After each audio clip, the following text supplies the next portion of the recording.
মুর্শিদাবাদ নিয়ে একটা প্রথম গ্রাউন্ড রিপোর্ট আপনারা দুপুরবেলা দেখেছেন আমার চ্যানেলে, না দেখে থাকলে সেটা দেখবেন। ওই গ্রাউন্ড রিপোর্টে একটা ভিডিও ক্লিপিংস দেখিয়েছিলাম যে নৌকো করে লোক পালিয়ে মুর্শিদাবাদ থেকে মালদায় গিয়ে আশ্রয় নিচ্ছেন। এবার কার কাছে আশ্রয় নিয়েছে, কোথায় রয়েছে, কিভাবে রয়েছে, কেন তারা পালিয়ে গেল, এই বিষয় নিয়ে কোনো রিপোর্ট কোনো চ্যানেলে দেখাচ্ছে না। তো যে মহিলার ইন্টারভিউ ওখানে দেখানো হচ্ছিল সেই ভিডিওর মধ্যে, সেই মহিলার ইন্টারভিউ কিন্তু এবার আমাদের ছেলেরা, আমাদের ডিজিটাল মিডিয়ার ছেলেরা তারা সংগ্রহ করেছে। সেই হিন্দুদের যে ক্যাম্প করে রাখা হয়েছে সেই ক্যাম্পে গিয়ে তাদের বক্তব্য তুলে আনা হয়েছে। তাদেরকে কারা আশ্রয় দিয়েছে? ওখানকার মুসলিম কাউন্সিলর, তিনি ক্যাম্প করে তাদেরকে আশ্রয় দিয়েছেন।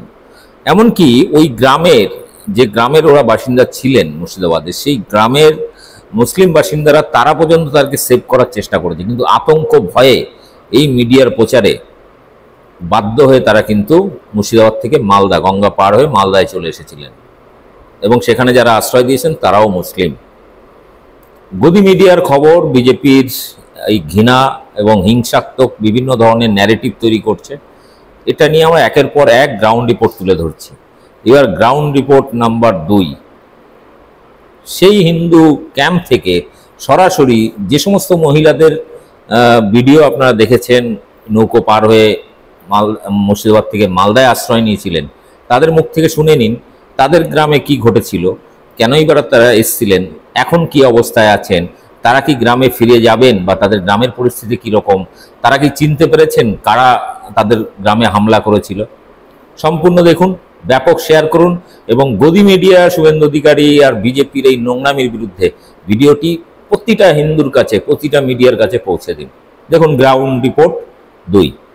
মাসি, আপনি কেমন আছেন? আমরা এখন খুব ভালো আছি। এই যে এলাকায় যারা ভাঙচুর করতে এসেছিল, চিনতে পেরেছেন কাউকে? না, চিনতে পারিনি। কেন? দেখেন বড় বয়স কত ছিল সবার?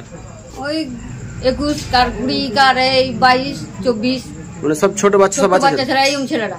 ও, সব কোথাকার? সব স্থানীয়? স্থানীয় নয়, আমরা কেমন করে চিনতে পারবো? চিনতে কাউকে পারেননি? তাহলে এখন সব শান্ত আছে, তাই তো? এখন আমরা শান্ত। সে হিন্দু না মুসলিম চিনতে পেরেছে? না, কিছু চিনতে পারেনি।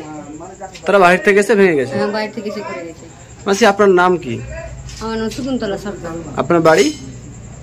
শামসেরগঞ্জ। আপনারা কেমন আছেন? ভালো আছি। যখন ভাঙচুর করে কাউকে চিনতে পেরেছেন? না, চিনতে পারিনি। কেন? কোথাকার সব? কোথাকার আছে কেমন করে বলবো? সব বাইরেকার? বাইরেকার। এই স্থানীয় কেউ না? না। আপনার নাম? সব কত কত বছর বয়সের ছেলে পেলে ছিল? 18 বছর, 19 বছর। ঠিক আছে, আছেন। আমরা এখানে খুব ভালো আছি।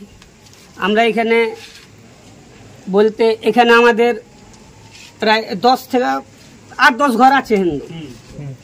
দেখেন আমার এটা বাড়ি, আমার পাশে এটা মুসলিম বাড়ি, ওই যে আমার কাকা। কোনোদিন এখানে কোনো কিছু হয়নি। আমার 42 বছর বয়স, তার বাবারা থেকেছে, এটা আমার বাবা। ঠিক আছে, কোনোদিন ঝামেলা হয়নি। আমি চাইবো যাতে এইভাবেই গোটা এলাকায় জানে এইভাবেই।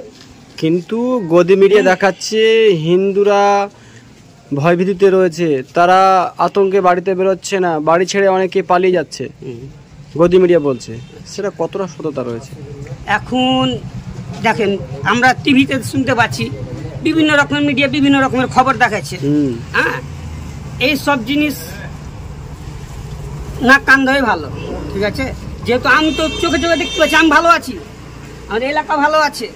ঠিক আছে, তো আমি বলবো এই সব জিনিস যত মানুষ দেখবে তত আরো ক্ষতি হবে, ক্ষতির দিকে যাবে। তো কথা হলো যে এই সব ঠিক আছে, কোনো অসুবিধা নেই। আপনার নাম? আমার নাম সাগর কুমার দাস।